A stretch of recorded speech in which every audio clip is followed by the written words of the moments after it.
Have you been trying for what seems like years to get that lean, toned, fit body, but no matter how hard you try, no matter what you do, you just can never seem to get the dream results that you desperately want? Well, if that's the case, baby girl, it is because you are hoping and guessing to get those results. You're just randomly trying stuff, but you don't really know that it's going to actually work, versus actually understanding the science of how to guarantee you get the fit body of your dreams. So in this video, I'm going to walk you through the steps of understanding how the science works so that you can implement the correct steps to finally get that fit toned body you've been dreaming of and maintain it for life. What's going on, Fit Fam? Welcome on back to my channel. My name is Megan Janice, the founder of Nomadic Fitness, and I teach you ladies how to eat way more food without any restrictions and work out smarter instead of harder, so you can build that banging hourglass body, feminine, toned, sexy, and easily maintain it year-round for life with ease. So if you're new to the channel, make sure to hit that like and subscribe. Come follow me over on Instagram for even more fitness content. And if you're coming on back, thanks so much for joining for another video. Okay, fam, let's first go over what a lean, toned, fit body is that all of us ladies want to have. It is nothing more than a female physique that has quite a lot of muscle and then has a relatively low body fat percentage. That is it. There's no special number on the scale that you are supposed to get to. It is completely relative to each woman, but the only thing that you need to do is gain probably somewhere between 10 to 20 pounds of muscle and then keep your body fat levels relatively low. Now, the trap that most women fall in is they only think about losing body fat and they don't pay so much attention to gaining muscle. And this used to be me in the past as well. I was always cutting, meaning I was always in a fat loss phase because I thought that I just wanted to be lean, and so long as I was lean, I was going to be really happy with my results. And the thing is, I would get quite petite. I would have,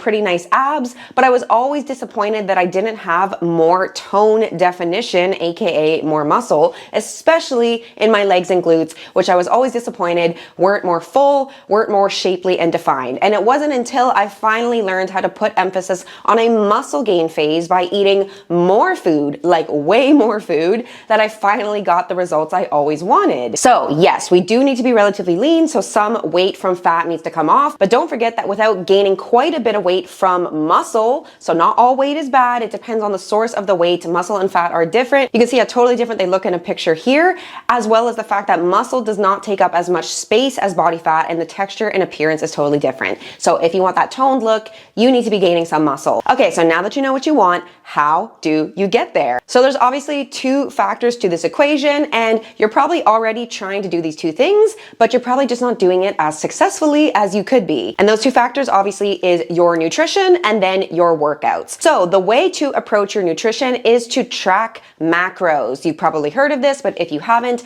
that simply means instead of only tracking calories, which is a very big mistake, you further analyze where do those calories come from: protein, fats, or carbs. All calories are made up of one, if not two or three of those macros. Now, the reason that we want to track macros and not just calories is because each of those three macros plays a very different role in our energy levels, in our recovery from the gym, and in how much muscle versus body fat we will have. So it's really important to first find out what your starting macros should be. The way that you would do this is you would track everything that you do currently eat for 1 week in an app like MyFitnessPal. So just track exactly how you've been eating as meticulously as you can, and then you're going to add up the grand total of every single day's total calories. Then you're going to divide all of the calories for the week by 7, and you're going to find your average calories from there. This is really important because you don't just want to go use a macro calculator online, because a macro calculator is going to ask for your age, height, weight, activity level, and then it's going to assume that your body is burning X amount of calories based on that data. However, just because you are a certain height and weight does not mean that that is what your body is adapted to burning. You could easily be actually burning far more than what the calculator says, or in some cases far less. Really, our bodies are so adaptive, and that's why we need to figure out how much do you currently eat? What are you adapted to? What are your habits like? So then once you have your average calorie intake, here's how you're going to set your macros. You're going to start with protein, and that should be somewhere between 120 to 150 grams per day. The closer to 1 gram per pound of body weight, the better. However, you don't need to go over 150 in my opinion. As a woman, that is plenty. So pick pick somewhere in that range, and then the next thing you're going to set is your fat. Fat is the only macro that you think of as a percentage of your calories. So your fat should be somewhere between 25 to 30% of your intake. Depending on how much you enjoy eating fats, you can go a little higher versus a little bit lower. So once you have that number set, what you're going to do is figure out all the calories that come from protein and all the calories that come from fat, and then subtract that from your total daily calories, and then whatever is left over is going to be the calories that go towards carbs. So that is how you set your starting macros. Now, obviously I'm going through it really quickly, but I do have more in-depth videos that break down exactly step-by-step how to calculate this, so you can click on this video here. I'll also link it in the description if you want to do this more thoroughly. Okay, so it's one thing to get your starting macros. Now, a huge mistake that people make all the time, including myself in the past, is they get one set of macros and then they never change it. This is a huge mistake, because don't forget, to build this really great physique that you desire, we are on a mission to gain a lot of muscle and also decrease some body fat. So if we are going to be doing both of these things, that means we need to be moving actively in the direction of one or the other with the amount of food that we are eating. So this is why we cannot just pick one set of macros and never change it. We need to be constantly evaluating and then making decisions which way we're moving. And I'm going to explain how to do that in this video. But first, let's talk about how you actually ensure that you hit your macros. So this is the foolproof method that we teach inside of our coaching program. So once you know what your macros should be, you want to make sure that you're hitting them somewhere between 5 grams plus or minus. So for example, this means if your protein target is 130 grams for the day, you're eating no more than 135 grams and no less than 125 grams. And you're going to do this for all 3 macros. So a problem a lot of people fall into, especially when they're kind of new to macros, is they try to just wing it through their day. They try to just kind of log as they go. And then what ends up happening is they go way over on their fat and way under on protein. So the way to avoid this happening is to actually create a meal plan for yourself and then simply adhere to that plan for the day. So what you're going to do is open up an app like MyFitnessPal, and you're going to plan out everything that you're going to eat for the day, what your breakfast, lunch, dinner,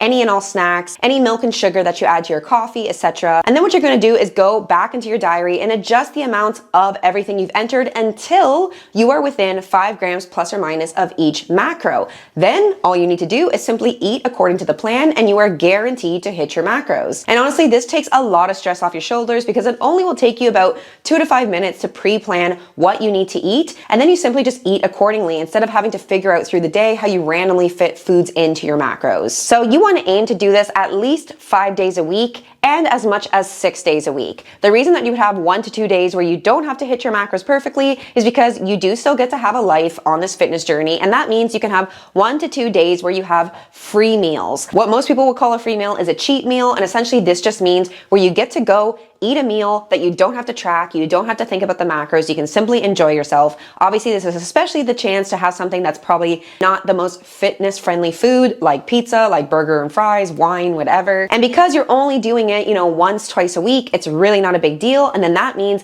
5 to 6 days of the week, you are hitting your macros. Okay, so that is the first part. Now, the second part, obviously, is your workouts. So big mistake here is that a lot of women are just kind of going to the gym. They're just going through the motions. And don't get me wrong, it's great that you're going to exercise at all, but there's a huge difference between exercising or even working out versus training. And training is what you need to do if you want to build muscle, which remember is what a toned body is. So the way that you're going to build muscle in your workouts is you're going to put a really strong stimulus on your muscles. That is what tells your body that it needs to grow. Now, this doesn't mean working out a lot. In fact, we only have our clients work out 4 days a week, which is personally also what I do, 2 lower bodies, 2 upper bodies. And this is the perfect amount where you can hit your muscle, really push them so that they will grow, but you also have a lot of time to recover, because recovery is actually just as important, if not more important, than the workout itself, because your muscles don't actually grow in the workout. You're beating them up and tearing the muscle fibers in the workout by pushing yourself really hard, really challenging yourself with every single set that you do.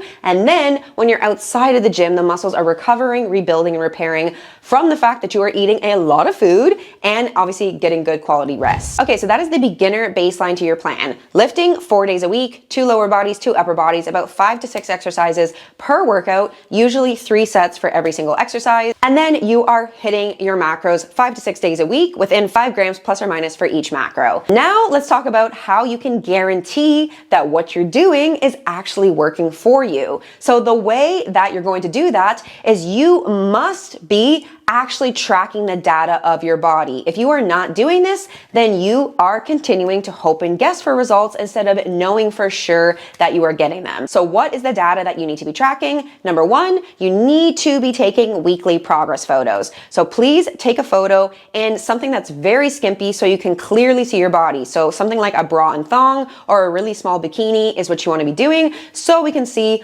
all of your body. Take it in good clear lighting with a clear background from the front, side, and back. You're going to do this every single week, first thing in the morning before eating or drinking anything and after using the washroom. Now, the other big piece of data that you're going to keep track of is your weight. Now, this is not because how much you weigh in and of itself matters. It really doesn't. I'm going to show some client examples that illustrate this in a second, as well as show you this photo of myself here. I actually weigh 140 pounds in both of these photos. There's 2 years in between, but you can see that my body looks totally different. How can that be? It's because, remember, the toned body you want is a muscular body without that much body fat. So you may weigh a certain amount right now, but you have more fat and not that much muscle. But if you totally change your body composition, which just means how much muscle and fat you have, you could potentially end up weighing the same amount, but looking totally different. In fact, this happens all the time. It's called body recomposition, literally recomposing the source of the weight on your body. And of course, that's what you actually care about. You don't care about how much you weigh, you care about how good you look. So the reason that you're tracking your weight is not because the number matters, but what does matter is the trend in the data over time. So what we want to see is how your body is reacting to what you're doing. You're eating a certain amount, you're training a certain way.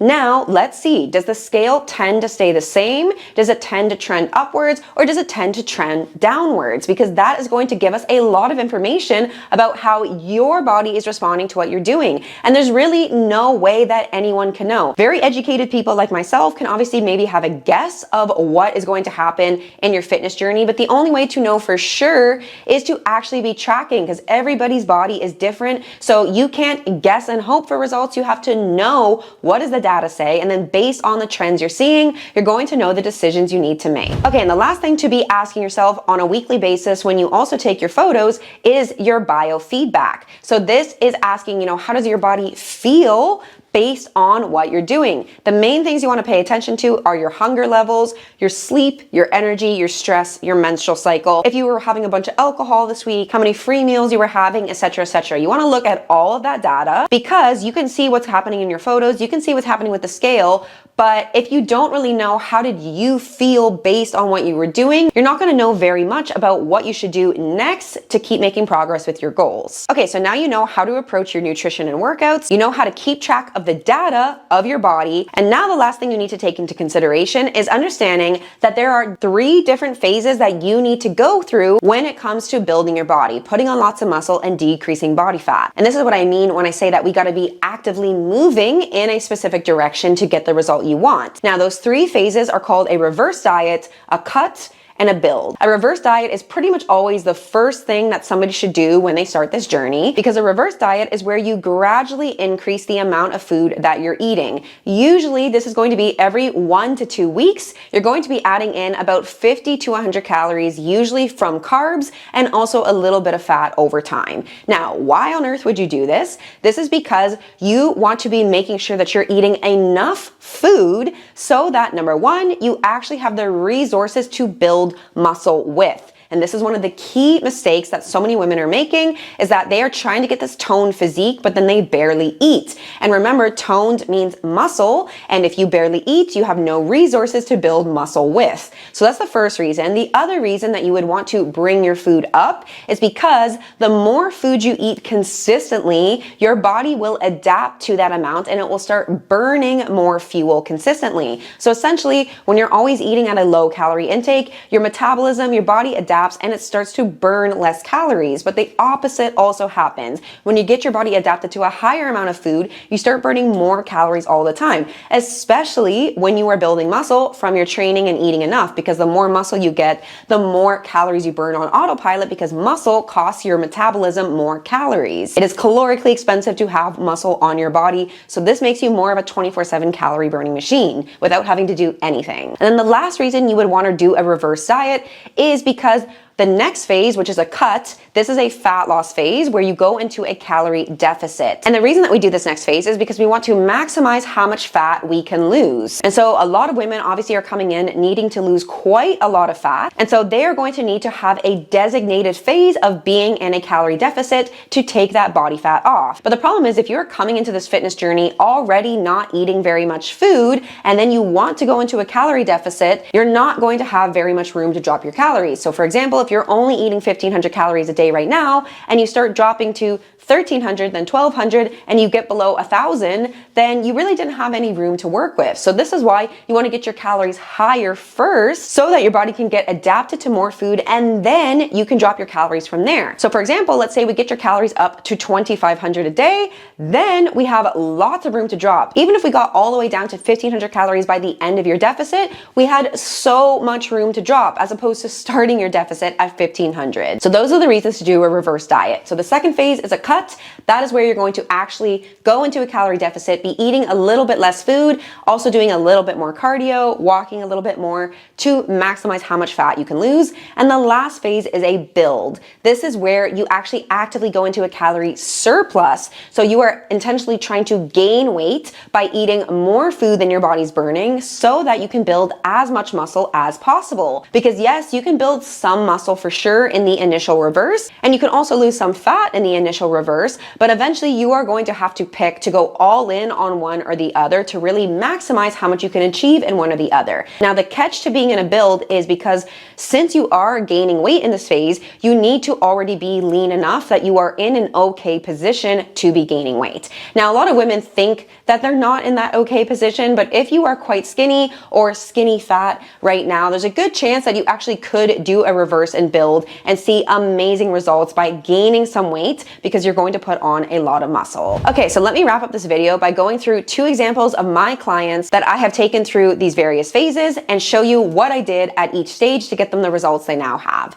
So this is my first client, Steph, who was weighing about 171 pounds and obviously had a good bit of fat, good bit of weight she wanted to lose when she started the program. However, she was not eating that much when she started. She was only averaging about 1,600 calories a day. So even though she had weight and body fat to lose, if I had right away started dropping her calories, we wouldn't have had very much room to drop. So instead, what did? We did a reverse diet. We slowly started bringing her food up, and in the reverse diet itself, we did this for about 3 months. She did lose maybe about 2 to 3 pounds, but obviously that was not that much weight. But although she didn't lose that much weight on the scale, we did notice a big improvement in her photos. So again, this is why you need to take photos and look at the scale, because sometimes you might not yet be seeing that big of a difference on the scale, but that doesn't mean that your body composition isn't changing. Fat is coming off and muscle is coming on. So that is why the scale is not changing a lot, but the way you look in photos is changing a lot. So by the time we got to 2,200 calories a day, she was starting to say, okay, this is feeling like a lot of food. I'm feeling really full. So again, this is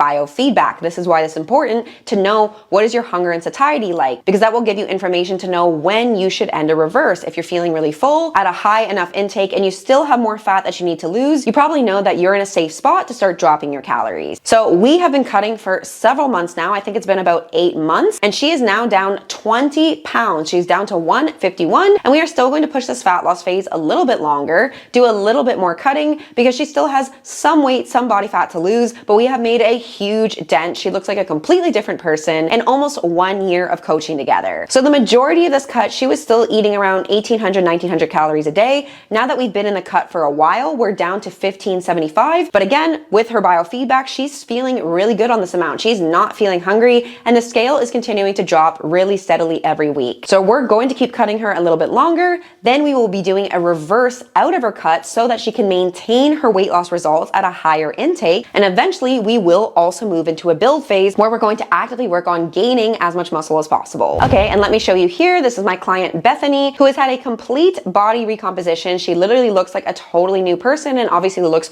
super lean, super fit, super toned now, aka she gained a lot of muscle, and you can obviously see in the pictures that that was the case. So she started coaching with me around the same time as Steph, about February 2024, and when she came into the program, she was weighing about 150 pounds, and she was fairly lean, but definitely, you know, wasn't as toned, wasn't as lean and tight as she wanted to be, which just meant that we had to take some fat off and gain a lot of muscle. So she was only eating about 1,500 calories when she started, which meant, of course, that we needed to bring her food up. So we went through a reverse all the way up to about 2,200 calories a day. And in that time, she gained about 8 pounds. So we were putting on some muscle, because thing is, she was actually leaning out in her photos, but she was getting more toned, more shapely. So yes, she was gaining weight, but we knew it was because she was gaining muscle. And also she was just eating more. So when you're eating more, you're also going to be holding some weight from the food in your stomach, from the water, from the glycogen, which is the energy from the carbs that we store in our muscles. So again, not all weight gain is bad and not all weight loss is good. This is why you need to be comparing what's happening with the scale relative to what you see in your photos. So once we got her up to the 2,200 calories a day, 158 pounds,